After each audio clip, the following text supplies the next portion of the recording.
आज गोटे दिन भितर तृतीय घटना अति स्पर्शकातर घटना। गोटे छात्री नर्सिंग छात्री तार बयस 21 वर्ष से ताकू दिन दहाड़े जयपुर टाउन उपरे पोस्ट ऑफिस सामने ताकू फिजिकल एसल्ट कर गोटे युवक एवं रक्ताक्त कर दौची से पुलिस स्टेशन जाऊँगी न्याय भिक्षा करुच्ची कि न्याय मिलूना से युवक को थाना कोणा जाकि किसी समय बस छाड़ी दिगला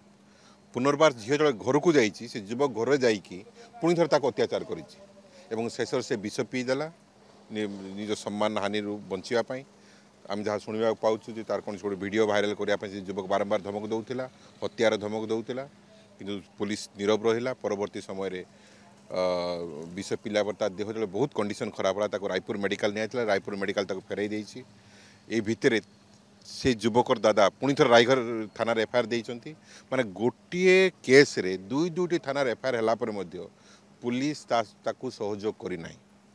डबल इंजिन डबल एफआईआर है न्याय मिलला ना वर्तमान से एम्स रे चिकित्सित होउची अति छात्री अति संकटापन अवस्था अच्छी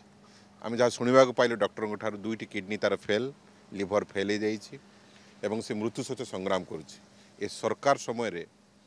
नारी निर्यातना शीर्ष रे जाई पहुँची विशेषकर छात्री नाबालिका गोटे पर गोटे घटना जो आम नजर को आसला ये समस्त विचलित कर परिवार आम सहित अच्छा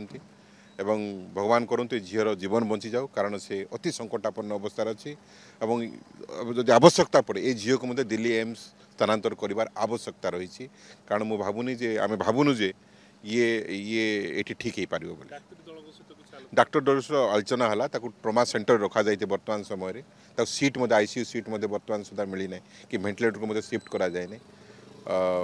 एणुक एक चिंताजनक विषय एवं विजु जनता दल से झील सहित अच्छी परिवार सहित अच्छी।